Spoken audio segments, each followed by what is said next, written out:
Hi guys, ibabahagi ko nga pala sa inyo yung naging biyahe namin ng pagluwas yung Friday. Market. Kalahin nyo, inabot kami ng mahigit 8 oras. 310. Sinadya namin na Dalawang mag-commute na lang market. kami kasi alam ko sobrang traffic sa Maynila at sa daan. Kapag nag-drive kasi ako, sigurado pagod na pagod ako kung halimbawa sobrang traffic.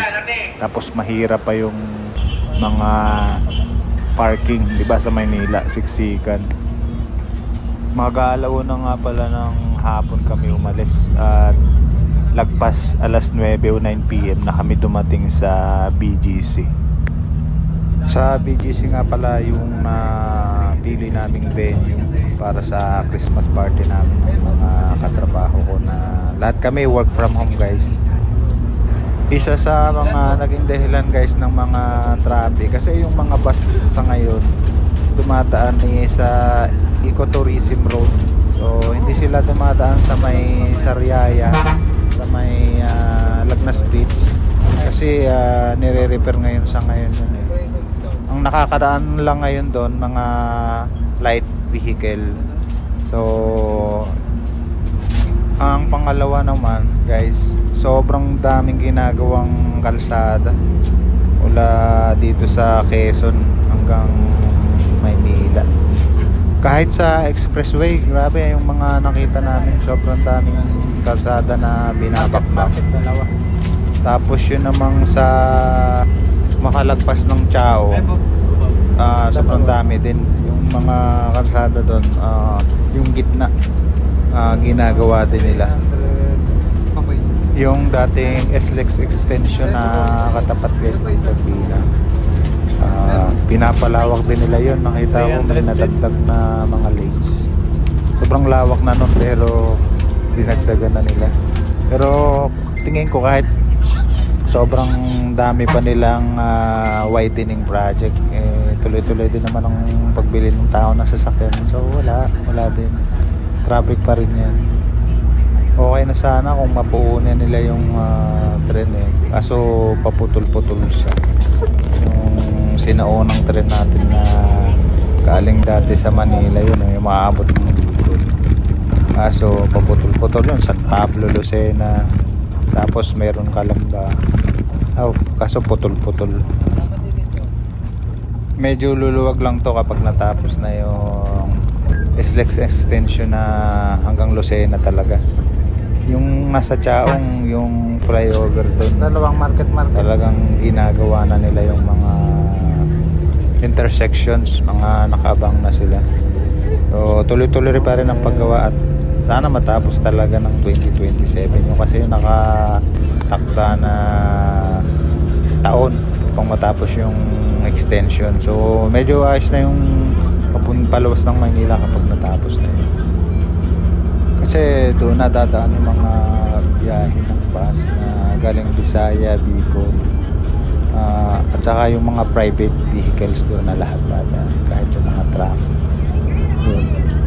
Ang nakaka-traffic kasi yung pagdaan sa mga bayan-bayan. Saka alam naman natin ang daming ginagawa na shopping malls sa mga daan. So ayun, sobrang traffic kagaya ng San Pablo. Sa may Santo Tomas matraffic na rin kasi andun na yung SM. Tapos sa katapat pala nun guys, may ginagawa na din SNR. Kasi matatapos na talaga. Baka bago magpasko open na yun eh. Tapos na yung paggawa.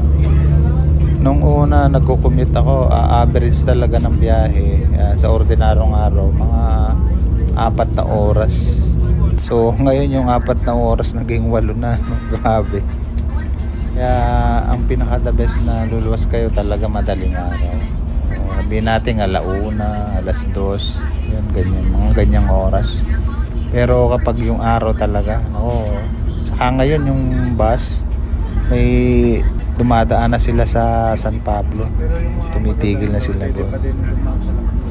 May terminal na kasi doon sa may San Pablo. Ito nga palang Ecotourism Road, paborito sa mga papunta ng Batangas. At sa tingin ko kung ang pupuntahan nyo mga Marikina, Antipolo, doon talaga magandang dumaan sa sa Lukban, Louisiana, Cavite, o kaya sa may Mahay pwede rin.